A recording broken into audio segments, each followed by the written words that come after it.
came home in a B-52.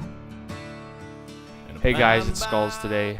Finally, I'm doing a cast with Riconidoc. I know Skulls is kind of afraid of trying to not butcher my name, but most people are. well, I refer to him as Rico. And yes, it has taken us about a month to get this cast out. We also took 2 hours to try and set it up. Today we got a game between Mr. K. I do not know how to pronounce that name right there, so I'm not going to try. And Gatsu. Gatsu is playing the Blue Terran, and Mr. K is playing the Red Zerg. Should be a fun game. I know these are both clan members. I don't know, never actually seen the Gatsu guy, but Mr. K, I know I've seen him around.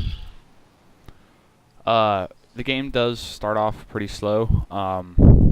It is also a relatively long game, but there are quite a few points of interest and different tactics that we're going to go over today. Also, there are a few things that we're going to mention that either player could have done, and this should help the newer players, bronze level players, or even the higher level players who haven't tried this before or haven't even thought of doing things like that. Yeah, and that's one of the reasons we do these videos, is so we can kind of help people. Not to say that we're these ingenious people, but to help people kind of get a sense of what you could be doing or alternatives to what you are doing, and also just for the entertainment value, of course. Oh, come on, we're geniuses. I Yeah. am bronze in all other categories except for 3v3, which I am in pure dumb luck gold. So I'm working it. I've got gold in 1v1 and 2v2, but I mean that's where it stops. So yeah. Do you see how he just brags about it? But if you look over on the screen right now, we got an early expo from Mr. K, and we got a proxy attempt from Gatsu. Proxies are can be good. Yes, they are cheese, and if you do them correctly, like with Protoss and a cannon proxy, they work well. But he, I believe, built the bunker a little bit too close to Mr. K's natural expo. I don't know, Rico, what do you think?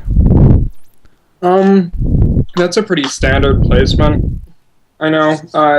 If he kind of built that in reaction to the fact that there was an expansion done. It's not really overly well executed. The bunker rush isn't like the cannon rush. It actually takes a lot more attention and skill as a cheese. But so I'm always against people that are not tip top trying to do it just because it normally doesn't end well. So that's my opinion on the bunker rush. All right. The other thing is, I don't know if I didn't know this when I played Zerg quite a lot. Actually, that's my favorite race, and I don't do this often. But from what I've read on forums and different help sites and heard from other people is, yes, as Zerg, you do want to create spine crawlers. Average is between 5 and 6, and it doesn't necessarily have to be at every base. Your first expo is pretty good option to place those, but you don't always need them, because I know a lot of Protoss and Terran players don't use bunkers. I mean, Gatsu here is, and I haven't really seen that. I don't know if you have.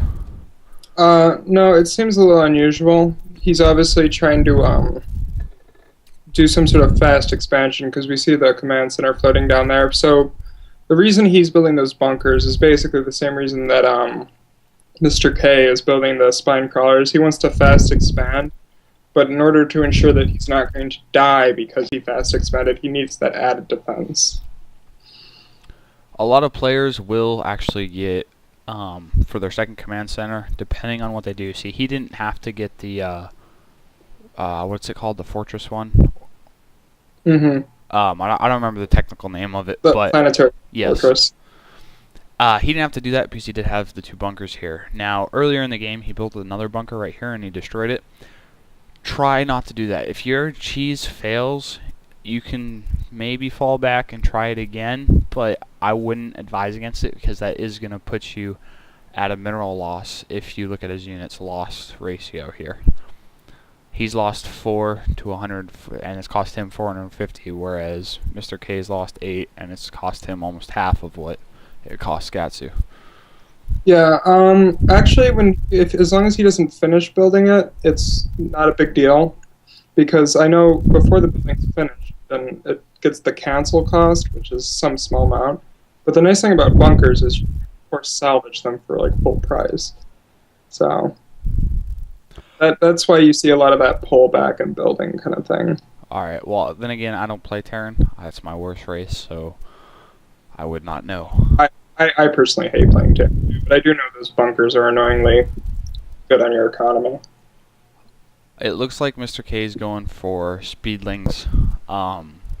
And on a map this big, that is a very good tactic, because that will allow you to cover almost the entire map and make it a lot easier for you to stop your opponent from expanding. Now, he can't because he has these 2 bunkers here, and now if we pause the game for a minute and we do a little bit of a jump back to, I believe it is right about here, you'll notice that he does try, here's your lings right here, he does try to go for that expansion.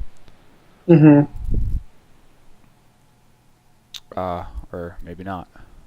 Yeah, I don't quite know where you're going with that. Oh, there you go. But no, the Zerglings are great because that gives you like a huge amount of map control. And we do see the Terran going ahead and trying to do a little push here. He's got to be careful not to suicide these units into this Zerg base.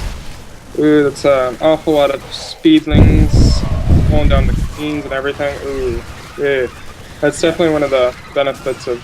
Actually, that worked out a lot better than I expected. We got the Zerg pulling back, and he sees those spine crawlers, and he's going to try to get out of there. See, as a Zerg player, the Marine Marauder ball can be a very deadly thing.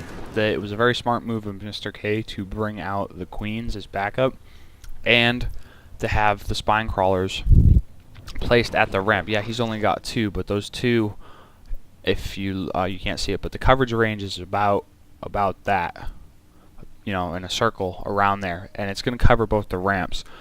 And a lot of players get intimidated. I don't know what he's doing with that tank there. Ooh, what's he gonna do? Smack. Oh, actually, wow. Oh. So that's actually pretty good. I didn't know what he was doing with that, but I mean, he was able to come in there and grass. Oh, shit.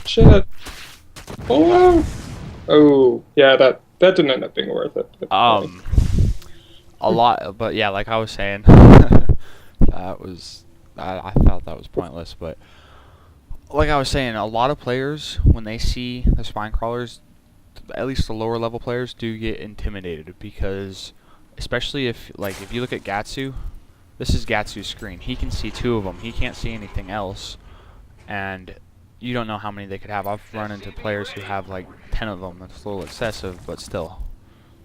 Yeah, no, the spine crawlers are great. I think people are really starting to explore them because, I mean, the reason most people don't like stationary defenses is because it's immobile, but the spine crawlers aren't, so that's great. Here's another point I want to bring up. See, this is the benefit to having speedlings. You can see that if you look at the mini-map right here that Mr. K's got a good control of the upper right-hand portion of the map, and he spread his creep effectively, which is very important as a Zerg player. But with these speedlings, he is able to stop any expansions that haven't already been established. Like, this is established. You ain't going to rush up here with a bunch of lings and not get your ass whooped. But down here, he's stopping this expansion because he's using the speedlings to scout, which is very important, and Rico can explain why.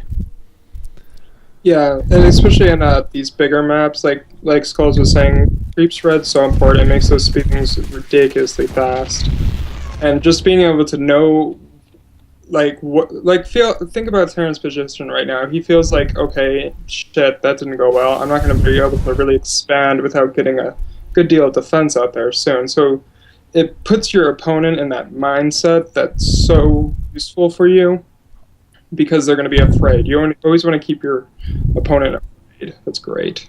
Okay. And yeah, Rico's definitely right on the lings.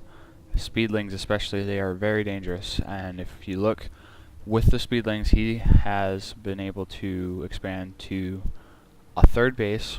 And, you know, just with the two of them, his income is almost around 1,300 minerals every couple of seconds. Yeah. But you also want to take a look at the units lost. Yeah, because it looks like Terran Buddy is sitting at about 12 or 2,200 more units lost than the Zerg, and I do think that comes back to that original push, which was not as profitable as what's his name, G guy probably wanted it to be.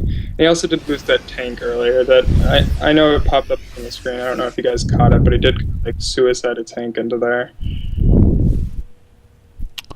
A lot of Zerg players on that note, like when that tank did show up, he burrowed his queen. So the tank wasn't effective. I mean, it got it down to the health bar to red, but it wasn't very effective. But see, right here, I don't know if you can really see him that well. A lot of Zerg players don't research burrow anymore. And that's a debatable topic because, in my point of view, burrow can be very helpful. For example, the infestors. You drop a bunch of infestors into an opponent's base, and you can wreak havoc. Your units are about to die, you burrow them, like the roach. The roach, you burrow. Say there's a battle going on right here, and he's got marines right here. You burrow them, and you move them out of the way so the marines keep going or go back and get healed, and you bring the roaches around behind them. So now you pop up behind them and in front of them. You could split them in half. You could attack from the front and the back. So burrow can be underestimated as an ability, and it's only 100 minerals, 100 gas, so it's really not that bad of an option to get. Yeah, no, it's a great army. You've got a good like, roach and fester mix. I mean, those are the two units, given the proper research, that can actually move while burrowed.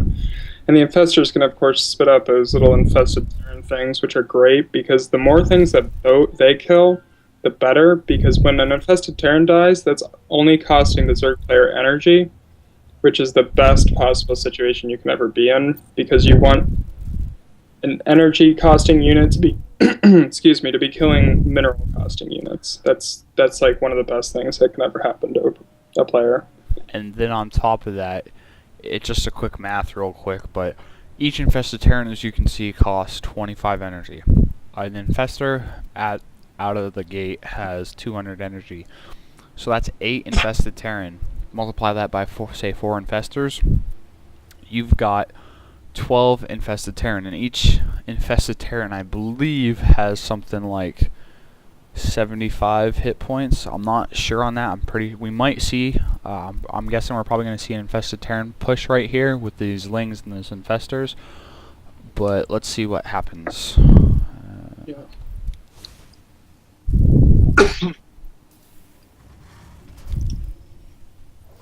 Is he gonna go? I would be tentative about. Go ahead.